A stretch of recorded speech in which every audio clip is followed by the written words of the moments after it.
Hello friends, welcome back to our channel पढ़ ले with शौर। तो आज की इस वीडियो में हम लोग पढ़ेंगे class 8 NCERT history chapter 2 from trade to territory. तो आप सभी को याद होगा हम लोग क्लास 8 हिस्ट्री का सेकंड चैप्टर पढ़ रहे थे और हम लोगों ने East India Company began trade in Bengal इसके पहले वाले टॉपिक्स कंप्लीट कर लिए थे। आज की इस वीडियो में हम लोगों को East India Company begins trade in Bengal start करना है। तो चलिए शुरू करते हैं। East India Company begins trade in Bengal. The first English factory was set up on the banks of the river Hooghly in 1651। यानी कि जो फर्स्ट ईस्ट इंडिया कंपनी की जो फैक्ट्री थी वो कहाँ पर बनाई गई थी? वो हुगली रिवर के बैंक में बनाई गई थी। बैंक ऑफ हुगली रिवर यानी उसके बगल में बनाई गई थी पहली फैक्ट्री। इन 1651 में ईस्ट इंडिया कंपनी की पहली फैक्ट्री रिवर हुगली के बगल में रिवर हुगली के बैंक पर बनी थी। This was the base from which the company's traders known at that time as factors operated. तब जब इन लोगों ने ये जो फैक्ट्री बनाई थी फर्स्ट, ये इनके लिए क्या, इन कंपनियों के जो ट्रेडर्स थे उनके लिए क्या ये बेस थी। और जब इन्होंने बनाई तब इनको पता है क्या बुलाने लगे?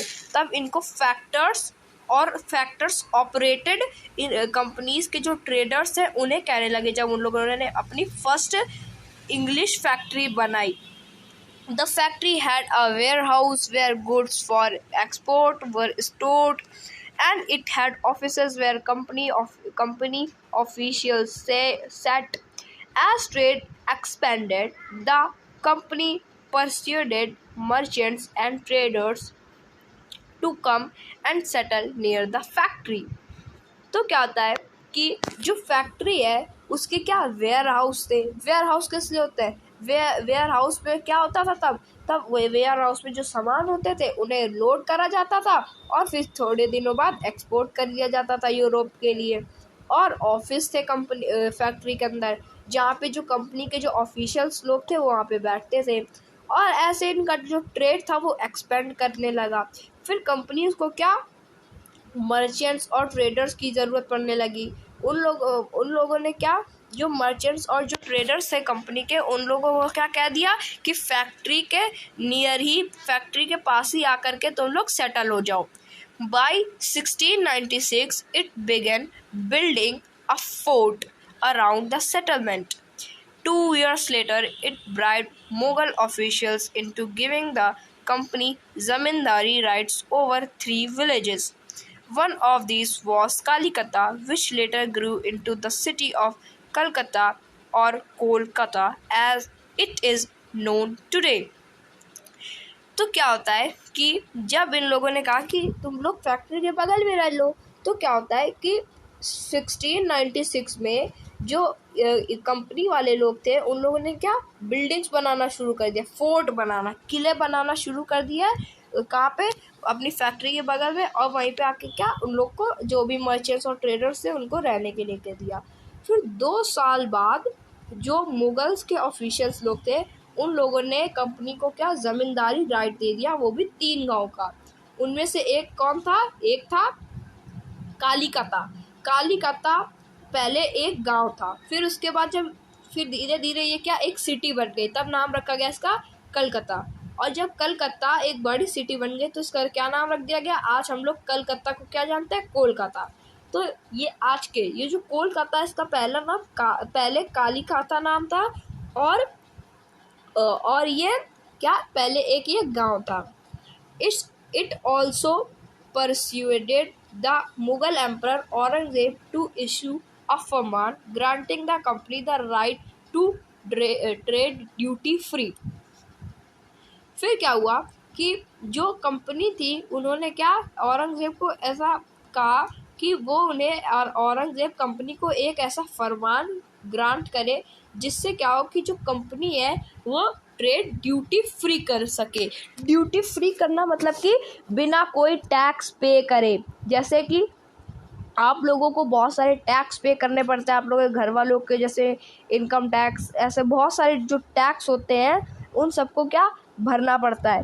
वैसे ही जो औरंगज़ेब था, मतलब कि जो ईस्ट इंडिया कंपनी थी, उस ईस्ट इंडिया कंपनी ने औरंगज़ेब से कहा कि वो उनको एक फरमान क्या होता है कि एक ऑर्डर होता है, एक रॉयल ऑर्डर होता है जिसमें क्या लिखा हो कि जिसमें ये लिखा हो कि जो ईस्ट इंडिया कंपनी है वो ड्यूटी फ्री हो करके ट्रेड कर सकती है, यानी कि बिना कोई टैक्स पे करे ट्रेड कर सकती है।